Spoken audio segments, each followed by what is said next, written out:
पार्श्व कथा।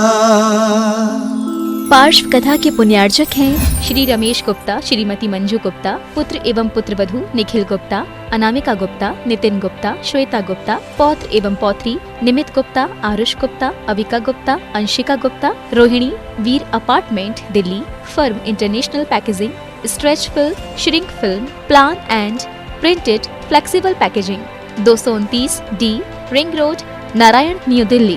गुरुचरणों में समर्पित गुरु भक्त परिवार श्रीमती सरला जैन, पुत्र श्री गौतम जैन, श्री चंद्र जैन, पुत्री ममता जैन, आंचल जैन, जूली जैन, पटना, बिहार। श्री एम.एल. जैन, अरुण जैन, अनिल जैन, अजय जैन, कमलेश जैन, शालिनी, दीपिका, करीना, ईशाना, इशिता जैन, दिल्ली। कुसुम राखेचा, राजकुमार राखेचा, रितेश राखेचा, कृति राखेचा, बेटी एवं दामाद प्रियंका निशांत सिंघवी, दोहित्री वानिया सिंघवी जैन।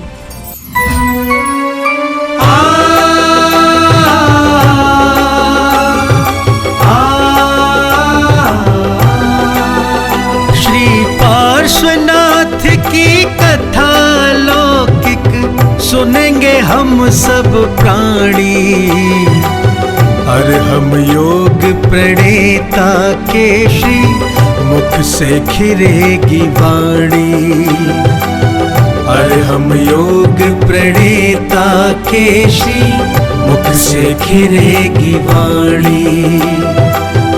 बाल ब्रह्मचारी बन जिसने वेश दिगंबर धारा, बाल ब्रह्मचारी बन जिसने वेश दिगंबर धारा, जिनके तप संयम के आगे दुष्ट कमठ भी हारा।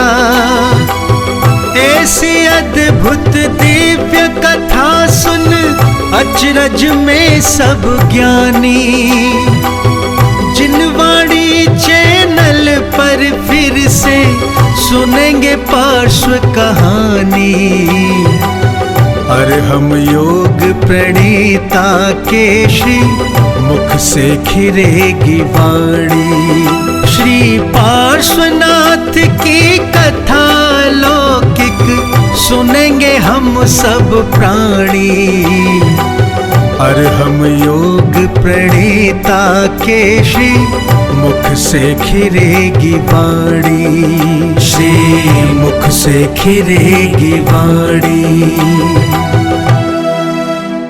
आओ श्रवण करें पार्श्व कथा। क्या कहते हैं कि हे भगवान, ये चिंतामणि रत्न है, बड़े बड़े स्वर्ण हैं, चांदी हैं, अनेक तरह के ये रत्नों के ये जो पिंड दिखाई देते हैं, अनेक तरह की बहुमूल्य संपदाएं हैं, ये सब पुण्य पदार्थ कहलाते हैं, ये सभी भी बड़े महान कहलाते हैं। लेकिन ये तो सब एक जन्म में ही संयोग प्राप्त करके ये थोड़ा सा सुख देते हैं, किंतु हे भगवान, आपकी सेवा तो जन्म जन्म में सुख देने वाली होती है। इन पदार्थों का सेवन तो केवल उस जन्म में ही सुखदायी है, लेकिन आपकी सेवा, आपकी भक्ति जन्म जन्म तक सुख देने वाली है। तुम जग बांधव तुम जग तात, अशरण शरण विरद विख्यात, तुम जग जीवन के रछपाल, तुम दाता तुम परम दयाल। देखो, ये भी एक स्तुति करने का तरीका है। हे भगवान, आप जगत के हितैषी हो, आप जगत के बंधु हो, आप ही सबको शरण देने वाले हो, आपकी कीर्ति जगत में विख्यात है, आप सभी जीवों के रखवाले हो, आप ही परम दाता हो, परम दयालु हो। इतना कैसे नहीं बनता है? ये भी सीखना चाहिए। हम जो भी अच्छी बातें अगर अपने मन से निकालेंगे, तो मैंने आपसे आज क्या भूमिका बनाई थी कि हमारे मन के अंदर के जो विचार हैं वो अगर अच्छे सकारात्मक होंगे, तो हम सकारात्मक भावों के साथ में अपना जीवन जी पाएंगे। भगवान के अंदर के गुण अगर हमारे अंदर इस भक्ति भाव के साथ में स्तुति करने के लिए आते हैं, तो हमें अपने अंदर जितने भी अच्छी बातें हैं वो भगवान के लिए कह दो। चलो अपने अंदर नहीं है तो कोई बात नहीं, भगवान आपके अंदर है। आपने जगत के जीवों पर कितनी दया की, आपके माध्यम से किसी भी जीव की हिंसा नहीं होती, आप जगत की किसी भी पदार्थ के लिए चोरी करना तो दूर, उससे हाथ नहीं लगाते। आपके समान शील का धारण करने वाला सदाचारी व्यक्ति दुनिया में कोई नहीं। ऐसे जितने भी गुण हैं जो हमें अच्छे लगते हैं, अगर हम भगवान की स्तुति के रूप में अपने दिमाग से अपने अंदर उत्पन्न करेंगे तो यही हमारे दिमाग की एक सकारात्मक फसल होगी, एक अच्छी सोच होगी, अच्छे विचारों की फसल होगी, और इसी से हमको लाभ मिलेगा। समझ में आ रहा है? भक्ति करने का एक लॉजिक बता रहा हूं, क्यों भक्ति की जाती है। यूं ही नहीं कि बस पारस कथा चल रही है और हम हिल रहे हैं। भीतर से हमारे अंदर ये भाव जब आने लग जाते हैं तो हमारे विचार बिल्कुल भगवान की तरह सकारात्मक होने लग जाते हैं। और जो अच्छे विचारों वाला व्यक्ति होगा वो कभी भी बाहरी चीजों के सद्भाव और अभाव से अपने आप में दुखी सुखी नहीं होगा, वो अपने मन में अपने लिए आनंदित होगा। ये भक्ति के विचारों से हमें प्राप्त होने वाला एक बहुत बड़ा लाभ है, लाभ। और इस तरह के विचार आने लग जाते हैं तो हम बुरे विचारों से बचने लग जाते हैं। आप देखो दुनिया में कितने तरह के लोग अपने ही दिमाग से परेशान हैं, किसी दूसरे के दिमाग से नहीं। किसके दिमाग से? बस अपने ही विचारों से, अपने ही दिमाग से परेशान है। और हमें अपने अंदर अच्छे विचार लाने के लिए इससे अच्छा कोई साधन नहीं है। खुद आपके अंदर अच्छे विचार आएंगे तो इसका मतलब है कि आपने अपने अंदर उन विचारों के बीज बोलिए। भगवान की भक्ति तो एक निमित्त है, एक साधन है। इसीलिए कहा जाता है कि भगवान की भक्ति से भगवान को कोई फर्क नहीं पड़ेगा, फर्क किसको पड़ेगा? अपने को पड़ेगा। हम भगवान की भक्ति करेंगे तो हमें लाभ होगा, भगवान को तो लाभ हो चुका। तुम पुनीत, तुम पुरुष पुराण, तुम समदर्शी, तुम सब जाने। तुम जिन जग के पुरुष परमेश, तुम ब्रह्मा, तुम विष्णु महेश। तुम ही जग भरता जग जान, स्वामी स्वयंभू तुम अमलान। तुम बिन तीन काल तिहु लोए, नहीं नहीं शरण जीवक कोय। तिस कारण करुणा निधि नाथ, प्रभु सन्मुख जोरे हम हाथ। जब लो निकट होए निर्वाण, जग निवास छूटे दुख दान। तब लो तुम चरणाम्बुज वास, हम उर हो यही अरदास। और न कछु आछा भगवान, यह दयाल दीजे वरदान। यह भगवान की स्तुति करते हुए ये भाव प्रकट किए गए, हे प्रभु आप ही पुनीत हैं। पुनीत माने पवित्र हैं। आप ही पुराण पुरुष हैं, प्राचीन काल में हो चुके हैं, पुरातन हैं। आप ही समदर्शी हैं, सबको जानने वाले हैं। आपके ज्ञान से कुछ भी अछूता नहीं है। हे भगवान, इस तरह की भक्ति का यज्ञ जो व्यक्ति करता है वो अपने ही पाप कर्मों की आहुति देकर के अपने ही अंदर के सब नकारात्मक बीजों को जला लेता है और वह इस भक्ति के यज्ञ से आत्म सुख प्राप्त कर लेता है। हे भगवान, आप ही ब्रह्मा हैं, आप ही विष्णु हैं, आप ही महेश हैं। ब्रह्मा किसे कहते हैं? ब्रह्मा माने ब्रह्मचर्य के दिन बताया था, ब्रह्म माने जिसका पूर्ण विकास हो जाए वह ब्रह्मा कहलाता है। ब्रह्म शब्द विकास के लिए, विकास का वाची है, और जितना जिसका विकास संभव है वह सारा विकास आपने कर लिया। माने आपकी आत्मा में जितना गुण थे वो सभी आपने विकसित कर लिए। आप इसलिए परम ब्रह्म हैं। आपको एक बात और जानकारी में रखनी चाहिए कि ब्रह्मा को चतुर्मुख कहा जाता है। उसके 4 मुख दिखाए जाते हैं ब्रह्मा के। जानते हो ब्रह्मा को 4 मुख वाला क्यों कहा गया? इसलिए कहा गया कि जब वह आत्मा का विकास पूरा हो जाता है और जब वह आत्मा परमात्मा तत्व को प्राप्त हो जाता है तो उसी परमात्मा के 4 दिशाओं में 4 मुख दिखाई देते हैं। जब वो आत्मा पूर्ण विकसित हो जाता है, अनंत ज्ञान आदि चतुष्टयों से सहित हो जाता है, तो समौ शरण में पार्श्वनाथ भगवान के भी हमें 4 मुख दिखाई देते हैं। इसलिए चतुर्मुखी कहा जाता है। समझ में आ रहा? ये ब्रह्मा है। विष्णु का मतलब होता है जो जगत में व्याप्त हो। विष्णु माने जो जगत में फैला हुआ हो, व्याप्त हो। भगवान कैसे जगत में फैल सकता है? तो भगवान का ज्ञान इतना सशक्त हो गया कि कि सारा जगत उनके अंदर आ गया। इसलिए भगवान का ज्ञान व्यापक कहलाता है और भगवान के ज्ञान के कारण से भगवान को विष्णु कहा जाता है। विष्णु का मतलब जो जगत के सभी पदार्थों में अपना ज्ञान रखता हो। भगवान का ज्ञान इतना प्रभाववान हो गया कि जगत के सभी जड़ पदार्थों चाहे चेतन पदार्थों सबको भगवान जान रहे हैं। उनका ज्ञान इतना व्यापक हो गया, भगवान को जगह जगह जाना नहीं पड़ता, भगवान को फैलना नहीं पड़ता।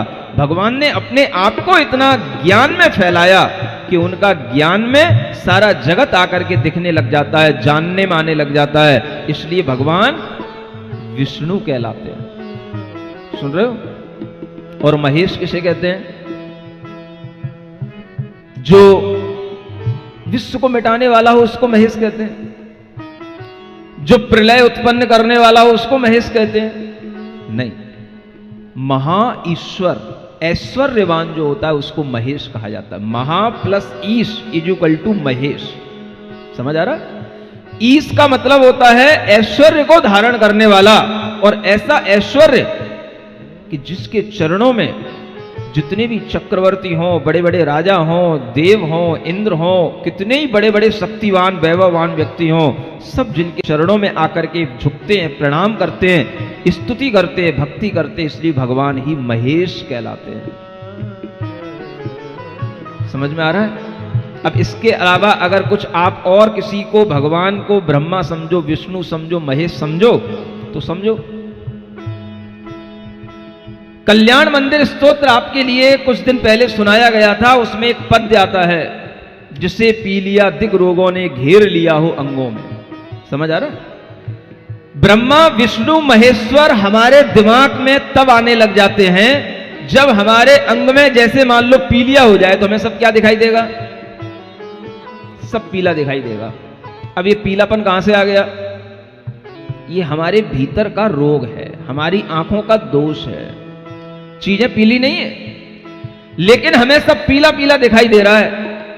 हमें एक ही भगवान है, चतुर्मुखी भगवान। समौ शरण में जब भगवान के 4 मुख हुए तब उनको ब्रह्मा कहकर के स्तुति की गई, चतुर्मुखी कहकर के स्तुति की गई। उनके ज्ञान में जब सारा का सारा ये पदार्थ आ गया तो उनको विष्णु कहकर के स्तुति की गई। जब उनके समौ शरण और अष्ट प्रातिहार्य के वैभव देखे गए तो उनको महेश्वर कहकर के स्तुति की गई। लेकिन हमको फिर पीलिया हो गया। किसको हो गया? ज्ञान को हो गया, शरीर को नहीं हो गया। आपके ज्ञान को क्या हो गया? पीलिया हो गया। तो आपको वो जो वास्तव में ब्रह्मा थे, विष्णु थे, महेश्वर थे, वो अब आपको वैसे नहीं दिखाई दे रहे जैसे हैं। अब वो आपके ज्ञान में जैसे हैं वैसे दिखाई दे रहे हैं। कुछ समझ आ रहा है? चीज अपने ओरिजिनल स्वरूप में है। व्हाइट कलर की चीज है तो व्हाइट ही रहेगी। चंद्रमा व्हाइट है तो व्हाइट है। अगर आपको पीलिया हो गया है तो वो भी आपको पीला दिखाई देगा, चंद्रमा भी। अब आपको चंद्रमा पीला होता है, हमने तो चंद्रमा को पीला देखा है, तो वो आपके अंदर का जो रोग है वो सामने आकर के रिफ्लेक्ट होकर के आपको बता रहा है। समझ आ रहा है? इसलिए ब्रह्मा कैसे होते हैं, विष्णु की क्या परिभाषा है, महेश किसे कहते हैं, अगर ये परिभाषा आपको याद रहेगी, ध्यान रहेगी और इस पर विश्वास रहेगा तो मैं समझूंगा कि आपके ज्ञान से पीलियापन निकल गया है और आपका ज्ञान स्वच्छ हो गया है, ज्ञान में निर्मलता आ गई है। तो अब आपको सही सही भगवान ब्रह्मा के रूप में, विष्णु के रूप में, महेश के रूप में दिखाई दे रहे हैं। सुन रहे हो? पीलियापन शरीर में ही नहीं होता, दिमाग में भी, बुद्धि में भी होता है ना? पीले कपड़े तो बहुत पहने आप लोगों ने, लेकिन अपने अंदर का वह पीलियापन निकलना चाहिए, वो रोग निकलना चाहिए। इसीलिए भगवान की स्तुति करते हुए एक शब्द आता है, हे भगवान मुझे आरोग्य ज्ञान की प्राप्ति हो। आपने दोपहर में जो क्लास चलती थी भक्ति की, उसको पढ़ा हो तो उसमें 24 तीर्थंकरों की स्तुति में एक अंत में शब्द आया, आरोग्यणाण लाहम। क्या शब्द आया? आरोग्य ज्ञान का मुझे लाभ हो। हम आरोग्य केवल शरीर का मांगते हैं, लेकिन ज्ञान का आरोग्य मांगने वाले ज्ञानी पुरुष होते हैं। ज्ञान में रुगड़ता न आए, ज्ञान में हमें कुछ का कुछ दिखाई ना दे, ज्ञान में भ्रम पैदा ना हो, इसका नाम है आरोग्य ज्ञान की प्राप्ति होना। समझ आ रहा है? तो भगवान से कभी आपने ऐसा ज्ञान मांगा? Knowledge without diseases. जिस ज्ञान में कोई रोग ना हो, ऐसा आरोग्य ज्ञान मुझे प्रदान करो, वो ऐसा आरोग्य ज्ञान होता है। अगर ज्ञान में रोग होगा, ज्ञान में पीलियापन आएगा, तो आपको तरह तरह के ये भ्रम दिखाई देंगे। पदार्थ एक है, लेकिन उसके रूप अलग अलग तरह के रिफ्लेक्ट होकर के हमारे भ्रम के कारण से अनेक अनेक रूपों में दिखाई दे जाते हैं। इसीलिए आज हमें ध्यान में रखना चाहिए कि अगर हमने भगवान को सच्चे रूप में देखा है, तो हे भगवान, जो कुछ भी भगवान के नाम होते हैं वो सब आप में ही हैं, आपसे ही शुरू होते हैं, आप में ही खत्म होते हैं। तब आपका ज्ञान आरोग्य ज्ञान की प्राप्ति वाला ज्ञान कहलाएगा। समझ में आ रहा है? तो हमें क्या करना होता है? ज्ञान को निरोगी बनाना, ज्ञान को स्वस्थ बनाना, ज्ञान से पीलियापन को हटाना, है ना। शरीर में पीलिया हो जाएगा तो आपके लिए अनेक वैद्य मिल जाएंगे, आपके बुखार को उतारने के लिए अनेक तरह से उतारने वाले भी मिल जाएंगे, झाड़ू आड़ू के माध्यम से भी। समझ आ रहा है? लेकिन जो आपके ज्ञान में पीलियापन है, इसको उतारने के लिए जो झाड़ू मिलेगी वो केवल इसी बाबा के पास मिलेगी और किसी के पास नहीं मिलेगी।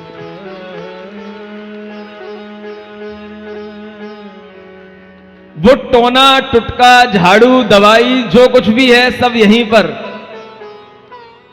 इस बुखार को उतारने पर जो हमारे अंदर स्वस्थता आएगी, तब आपको अपने आप समझ में आने लगेगा कि कितने भ्रम हमारे लिए फैले हुए दुनिया के अंदर, भगवान को लेकर और गुरु को लेकर। इस तरह की जब हम भगवान की स्तुति करते करते यहां पहुंचते हैं, तब हमें समझ में आता है भगवान जगत के भरता माने स्वामी आप ही हैं, स्वयंभू हैं आप। भगवान का एक नाम क्या है? स्वयंभू। स्वयंभू का मतलब होता है किसी ने एहसान करके या किसी ने अपनी शक्ति से किसी को भगवान नहीं बना दिया। हर व्यक्ति भगवान स्वयं बनता है। स्वयं भू माने होना, भू भवती, जो स्वयं होता है उसका नाम स्वयंभू कहलाता है। इसलिए हर भगवान स्वयंभू कहलाते हैं। केवल एक ही स्वयंभू नहीं है, जितनी भी आत्माएं स्वयं भगवान बनती हैं वो सभी क्या कहलाती हैं? स्वयंभू। स्वयंभू समझ में आ रहा है? जो स्वयं बनते हैं, कोई दूसरा बना नहीं सकता है। दूसरा आपको कभी समोसरण में आसनों पर बिठा नहीं सकता है, आपके ऊपर छत्र लगा करके आपको भगवान बना करके आपकी तस्वीर खिंचा नहीं सकता है। समझ आ रहा है? भगवान खुद बना जाता है। एक तीर्थंकर ने ऐसा नहीं किया कि हम दूसरे तीर्थंकर को भाई राज तिलक दे करके जा रहे हैं, नेमिनाथ भगवान राज तिलक कर गए हो पारसनाथ भगवान के ऊपर के, अब मेरे बाद में इन्हीं को यहां पे बिठा देना मेरे बाद में यही भगवान बनेंगे, मेरी कुर्सी यही संभालेंगे। ये नहीं है। कितना ही टाइम लग जाए, बीच में हजारों वर्ष हो गए नेमिनाथ भगवान के बाद में कोई पैदा नहीं हुआ, और जब पैदा हुआ तो बस एक पैदा हुआ जो स्वयं पैदा हुआ अपने पुरुषार्थ से, उसका नाम है पारसनाथ भगवान स्वयंभू। कोई किसी को नहीं बैठा सकता, भगवान नहीं बना सकता कोई आपको खुद बनना होगा। जब इस तरह के विचार हमारे अंदर होंगे तो हम अपने आप कहेंगे भगवान आप स्वयंभू हैं। तो इसका मतलब है कि हम भी अपने आप में महसूस कर रहे हैं कि हम भी स्वयं कुछ होने की क्षमता रखते हैं। ऐसे पॉजिटिव थिंकिंग हमारे अंदर जब आती है तो वही हमें अच्छे भीतर से जो वास्तव में भक्ति का भाव होता है वो हमारे अंदर से प्रकट होता है। हे भगवान आप मिलानता से रहित हैं, अमलान हैं। मिलानता जानते हो? मिलान, चेहरा एकदम से मिलान हो गया, नहीं समझे? आज भोजन करने को नहीं मिला, देखो उस दिन चेहरे पे कैसे 12 बज जाती, सुई बिल्कुल एक से एक है? समझ आ रहा है? कोई आपसे कुछ कह दे, क्या शिविर में बैठे थे 10 दिन बैठे और किसी ने तुम्हारा नाम तक नहीं लिया और कोई तुमको इनाम भी नहीं मिली और तुम पास भी नहीं हुए, तुम्हारा नाम भी नहीं बोला, फर्स्ट भी नहीं आए, सेकंड भी नहीं आए, थर्ड भी नहीं आ पाए, क्या होगा? क्या हो गया? एकदम से चेहरा कैसा हो जाएगा? फीका पड़ जाएगा एकदम से, जैसे बल्ब बुझ जाता है ये कहलाती मिलानता। समझ आ रहा है? और भगवान हमेशा कैसे हैं? अम्लान। उनके लिए कोई उनके चेहरे पर मिलानता आने वाली नहीं है, चाहे कुछ उनके सामने हो या ना हो, चाहे उनकी कोई स्तुति करे, निंदा करे, गाली बके, कुछ करे, उनके चेहरे की जो प्रफुल्लता है वो हमेशा एक जैसी बनी रहेगी। ये एक भगवान की बहुत बड़ी क्वालिटी है। अगर इस क्वालिटी को अपन लेना चाहते हैं तो हम भी इस क्वालिटी को अपने अंदर से निकालें। भगवान की स्तुति जैसी क्वालिटी के साथ करोगे वो क्वालिटी आपके अंदर आएगी। समझ में आ रहा? आप चाहते हो हमारा चेहरा हमेशा फूला हुआ प्रसन्न रहे, खिले हुए फूल की तरह, कभी भी मिलान ना पड़े, तो भगवान का एक गुण हमेशा याद करो, भगवान आप अम्लान हो, आपके अंदर किसी भी तरह की मिलानता कभी नहीं आती, ऐसा गुण मुझे भी, आपके गुण की प्राप्ति मुझे भी हो, ऐसा भी कह देना, कोई दिक्कत की बात नहीं। समझ आ रहा?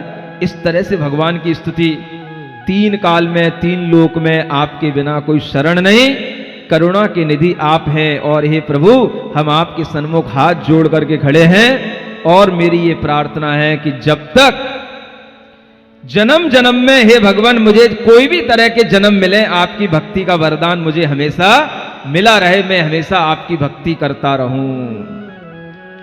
तबलों तुम चरणाम्बुजवास, आपके चरण कमल मेरे हृदय में तबलों वास करते रहें, जब तक कि मेरा इस संसार से जन्म मरण मिट ना जाए। हे भगवान, मेरी यही एक अरदास है। सुन रहे हो? थक तो नहीं गए? बहुत दिन हो गए पार्श्वनाथ भगवान की स्तुति करते करते, अब क्या करें?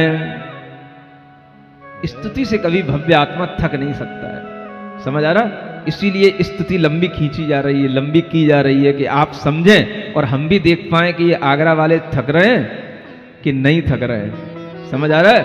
और अगर इन्हें थकाना है तो हम तुम्हें भगवान की स्तुति करते करते ही थकाएंगे। क्योंकि अगर तुम इस स्तुति में थक करके सोओगे तो सोने के बाद भी तुम्हें चैन नहीं मिलेगा, तुम्हें भगवान ही दिखाई देंगे। ऐसा थकाना चाहते हैं हम तुम्हें। समझ आ रहा है? इसलिए ये भगवान की स्तुति लंबे समय तक चल रही है, क्योंकि वो दिन में भी तुम्हें पारसनाथ का नाम याद रहे और रात में भी तुम्हें पारसनाथ भगवान ही याद आए। मंगल भवन अमंगल हारी, पारसनाथ जगत हितकारी, सुख संपत सब ही घर आवे, पारस कथा भवित जो गावे।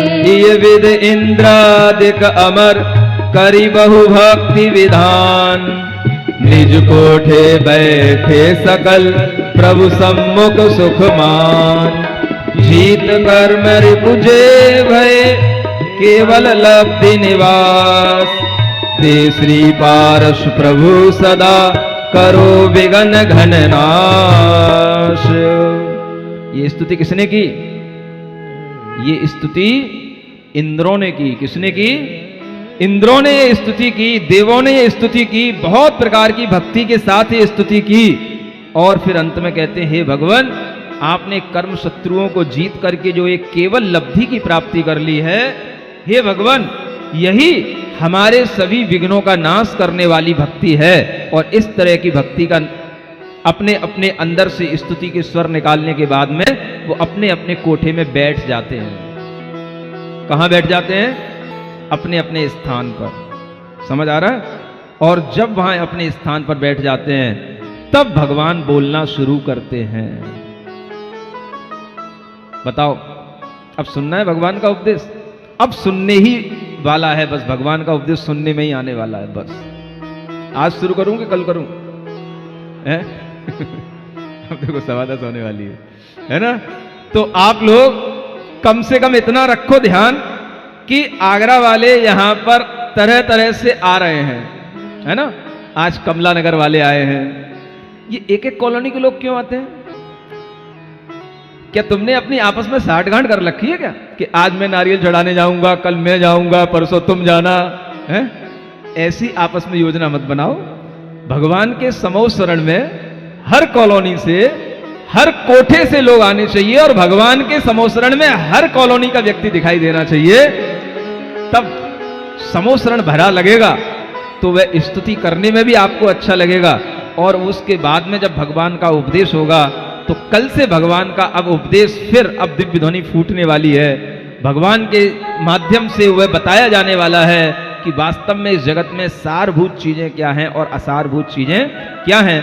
तो हम जल्दी में नहीं सुनेंगे भगवान की दिव्य ध्वनि, इत्मीनान से सुनेंगे, आराम से सुनेंगे, कल फिर एक नई ऊर्जा, नए भावों के साथ सुनेंगे और सभी लोगों के लिए वह भगवान की दिव्य ध्वनि सुनने का भाव बराबर बनाए रखना है। बोलो पार्श्वनाथ भगवान की।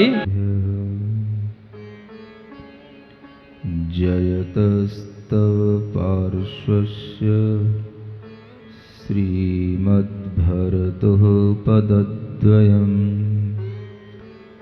क्षयं दुस्तरपापस्य क्षमं कर्तुं ददच्ययम् तमोत्तु ममतातीत ममोत्तममतामृत ततामितमते तात मतातीतमृतेमित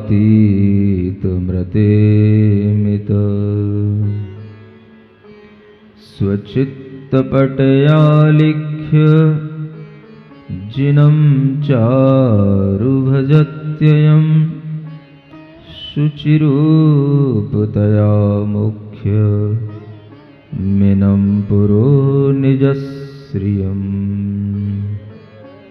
देवादिदेव आदिम तीर्थंकर श्री ऋषभनाथ भगवान की, देवादिदेव श्री पार्श्वनाथ भगवान की, वर्तमान शासन नायक श्री वर्धमान महावीर भगवान की, परम पूज्य आचार्य गुरुवर श्री विद्यासागर जी महाराज की, मोह महात्म दलन दिन तप लक्ष्मी भरतार ते पारस परमेश मुझ हो सुमति दातार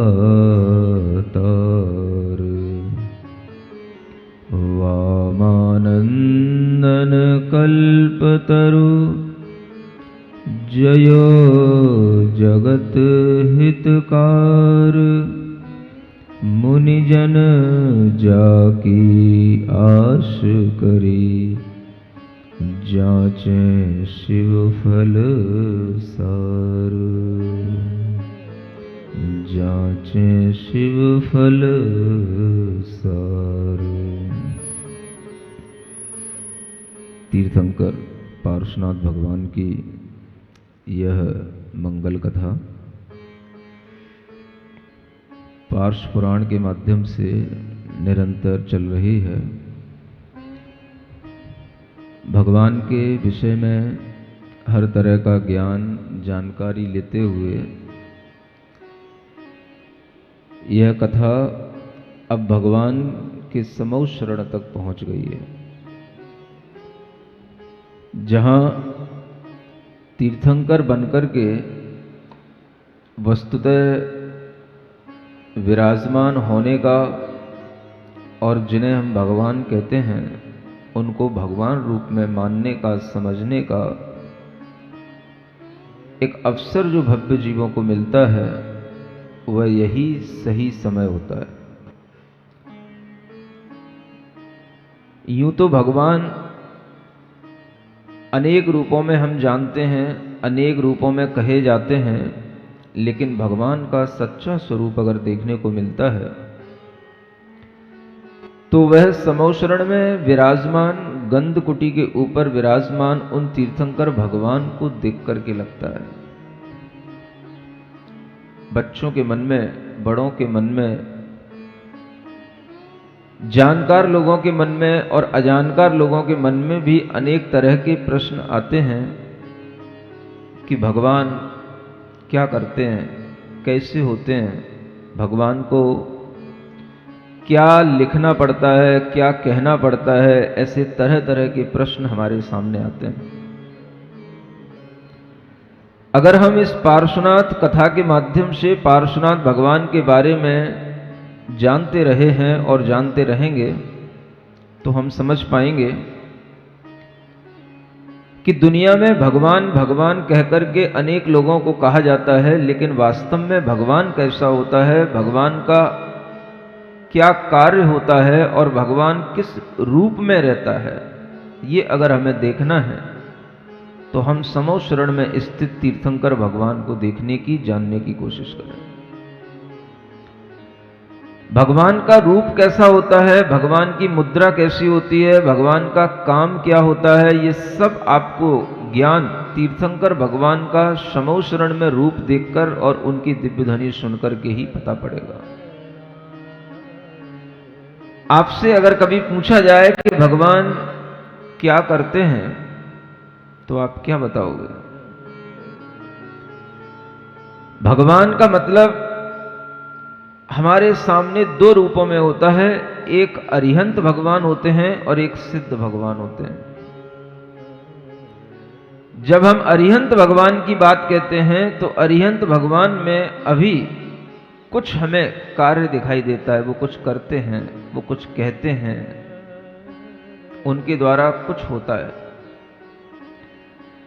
वह भगवान अरिहंत की जो दशा है वह इसलिए भगवान अरिहंत हैं क्योंकि उनके अंतरंग में उनकी आत्मा पूर्ण ज्ञानमय, पूर्ण दर्शनमय, पूर्ण सुखमय, पूर्ण शक्तिमय हो गई है। जो ज्ञान था वो अनंत में परिवर्तित हो गया, जो सुख था, जो छोटा मोटा सुख था, वो सारा का सारा अनंत में परिवर्तित हो गया। हर चीज अब अनंत के साथ हो गई। अनंत ज्ञान, अनंत सुख, अनंत दर्शन, अनंत शक्ति, ये भगवान के चैतन्य आत्मा का जब विषय बन जाती है तो उस समय पर बाहर से क्या होता है? क्या हम अनंत ज्ञान के साथ में छोटे छोटे वाद विवाद करेंगे? सोचने की बात है। जिसके पास में अनंत ज्ञान होगा वो क्या किसी से वाद विवाद करेगा? क्या किसी की बातों को सुनेगा, उससे तर्क वितर्क करेगा? सोचो। जिसके पास में अनंत सुख होगा क्या वह किसी और सुख की इच्छा करने के लिए किसी भी तरह के इंद्रियों के विषयों का आलंबन लेगा? जिसके पास में अपने आप में संतुष्टि, अपने आप में तृप्ति होगी, वह क्या कभी किसी को देख करके प्रसन्न होगा, खुश होगा? सोचो, विचार करो, भगवान क्या होता है? अनंत ज्ञान उत्पन्न होने के बाद में फिर उस आत्मा के अंदर किसी से तर्क वितर्क की कोई आवश्यकता नहीं रहती, कोई डिबेट नहीं करना है। किसी भी तरह के कोई भी हमें अगर प्रश्न भी आते हैं तो वो एक जिज्ञासा के रूप में आते हैं, कोई तर्क के रूप में नहीं आते। सुन रहे हो? आज आपके लिए दिन है प्रश्न करने का, इसलिए कहा जा रहा है। भगवान ने जो कहा, सुनने के बाद में हमें कुछ जो उससे जिज्ञासा रह जाती है, वह जिज्ञासा का समाधान करने के लिए हम फिर से हाथ जोड़ करके प्रार्थना कर सकते हैं। प्रार्थना की जा सकती है कि भगवान कुछ सुनाइए, कुछ बताइए, क्या तत्व है, क्या कुतत्व है। ये कहना हमारे लिए आदर पूर्वक हो सकता है और इस तरह की हम प्रश्न की एक उनके सामने जिज्ञासा के रूप में एक कुछ भी हम उनके सामने रख सकते हैं। लेकिन कभी भी भगवान के सामने, अनंत ज्ञान आत्माओं के सामने कोई भी व्यक्ति एक बार सुनने के बाद में फिर कोई भी तरीके का तर्क वितर्क नहीं कर सकता। वहां तो केवल एक तरफ से धारा प्रवाहित की जाती है, एक तरफ से वह ज्ञान की धारा प्रवाहित होगी, दूसरी तरफ केवल लोगों के लिए अपने अज्ञान को दूर करने के लिए, अपने मन के अंधकार को दूर करने के लिए उनके पास में केवल वो ज्ञान की धारा आएगी और वो एक तरफा काम होगा। वो कोई जानकारी नहीं होती है, वो ज्ञान होता है। जानकारी में और ज्ञान में अंतर होता है। जानकारियां बाहर से इकट्ठी की जाती हैं, ज्ञान भीतर से पैदा होता है। भगवान ने कोई जानकारियां इकट्ठी करके अपने आप को कोई गूगल मास्टर नहीं बना लिया, कोई नेट का मास्टर नहीं बना लिया। भगवान ने अपने अंदर वह ज्ञान प्राप्त किया है, जो ज्ञान अगर हम देखने की कोशिश करें तो गूगल में जो ज्ञान है वो भगवान के ज्ञान का एक अनंतवां भाग भी नहीं है, एक अनंतवां हिस्सा भी नहीं है।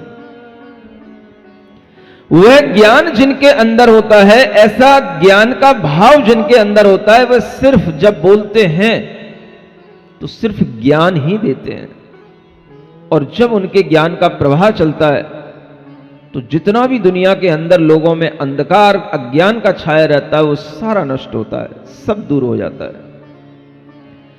ऐसे ज्ञान स्वभाव के साथ रहने वाले भगवान दुनिया के हर पदार्थ को, हर जीव को, हर अजीव को जान रहे हैं, देख रहे हैं, लेकिन किसी भी चीज में इंटरफेयर नहीं कर रहे हैं, किसी भी चीज में सही और गलत ऐसा निर्णय नहीं कर रहे हैं। तुम गलत कर रहे हो, तुम सही कर रहे हो, तुम्हें ऐसा करना चाहिए, तुम ऐसा करोगे तो तुम्हें यह लाभ मिलेगा, तुम ऐसा करोगे तो तुम्हारे साथ ऐसा होगा, तुम्हारा भविष्य ऐसा बनेगा, वैसा बनेगा। नथिंग एल्स, कुछ नहीं। ऐसा कुछ भी भगवान के द्वारा नहीं होता। भगवान तीर्थंकर को कहते हैं, और वह तीर्थंकर जब केवल ज्ञान, अनंत ज्ञान के साथ अपनी आत्मा को युक्त कर लेते हैं तो उस समय पर उनके माध्यम से सिर्फ जो ज्ञान की धारा प्रवाहित होती है, उसके माध्यम से केवल उन तीर्थंकर भगवान के लिए सिर्फ इतना ही होता है कि वह सिर्फ लोगों को जो है वो बता रहे हैं। जो कुछ भी जहां है, जो भी कुछ एग्जिस्टिंग मटेरियल है, जो कुछ भी living beings, non living beings का जहां पर भी एग्जिस्टेंस है, इस लोक का, यूनिवर्स का जैसा भी एग्जिस्टेंस है, जैसा वो अपने ज्ञान में देख रहे हैं वैसा वो कह रहे हैं, और इसके अलावा कुछ नहीं कर रहे हैं। सिर्फ कहा जाएगा, यूं नहीं कहा जाएगा आप ऐसा ही मानना, यह भी नहीं कहा जाएगा कि आप ऐसा ही मान करके चलेंगे, ऐसा ही करेंगे तो ही जो है आपका हमारे से संबंध बनेगा, अन्यथा हम आपके लिए कुछ नहीं कर पाएंगे या आपका कल्याण नहीं होगा। ऐसा कुछ नहीं कहा जाएगा। सिर्फ कहा जाएगा जो जैसा एग्जिस्ट करता है, जीव कहां, अजीव कहां, जीव का किस तरीके से चेंजेशन होता है, जीव किन किन भावों से कैसे कैसे अपने अंदर कर्मों की बॉन्डिंग कर लेता है, कैसे कैसे जीव किन किन गतियों में चला जाता है, किन किन भावों से उसे क्या क्या कर्म बनते हैं और किन कर्मों के फल से उसे क्या क्या मिलता है, ये सिर्फ कहा जाएगा। कहने में इतना सरलता होती है कि वह समझाने का भी भाव नहीं होता है, सिर्फ कहना। समझ में आ रहा है? बोलो, क्या समझ आ रहा है? समझाना उन्हें पड़ता है जिन्हें एक बात को बार बार कहना पड़े। समझाने का भाव उनके लिए होता है जिनके अंदर ज्ञान में अधूरापन होता है और जो दूसरे के भी ज्ञान में उस अधूरेपन को दूर करने के लिए बार बार कोशिश करते हैं। उनके लिए समझने और समझाने का काम होता है। तीर्थंकर भगवान हमें कुछ समझाएंगे नहीं, वो सिर्फ कहेंगे, वो सिर्फ बोलेंगे। एक बार उनके मुख से जो निकलेगा, एक बार जो दिव्य ध्वनि में आएगा, बस वही आपको सुनना है। यूं नहीं होगा कि हमारी समझ में नहीं आया, वंस अगेन रिपीट, ये सब चीजें नहीं होंगी। समझने और समझाने में पूछना भी पड़ता है। जैसे मैं आपसे पूछ लेता हूं, समझ में आ रहा है? ये समझाने का तरीका है। हमें आपको समझाना है, लेकिन भगवान को समझाना नहीं है। भगवान को सिर्फ कहना है। जो उन्होंने अपने ज्ञान में देखा है वो सिर्फ कहेंगे, बताएंगे, और उस तरह का कथन जब होता है तो उसी का नाम है दिव्य ध्वनि के माध्यम से भगवान का बोलना, और कुछ नहीं है। भगवान बोलते हैं, कैसे बोलते हैं वो आपके सामने आ रहा है। किस तरह से उनके लिए बोलने में क्या क्या क्रियाएं होती हैं, क्या नहीं होती हैं, वो भी आपके सामने आएगा। और भगवान जिस समय पर बोलते हैं तो सिर्फ वो कहते हैं, समझाते नहीं है। समझाने का काम जो उनके शिष्य होंगे, गढ़धर परमेष्ठी होंगे, उनसे आप बार बार पूछ सकते हैं, उनसे आप समझ सकते हैं, वो आपको समझाने की कोशिश करेंगे। लेकिन जो अनंत ज्ञान में आत्मा जब तैरने लग जाता है तो फिर वहां पर कहना ही बहुत बड़ी चीज है, बोलना ही बहुत बड़ी चीज है। क्योंकि ज्ञानी आदमी को बोलने की इच्छा भी नहीं होती है।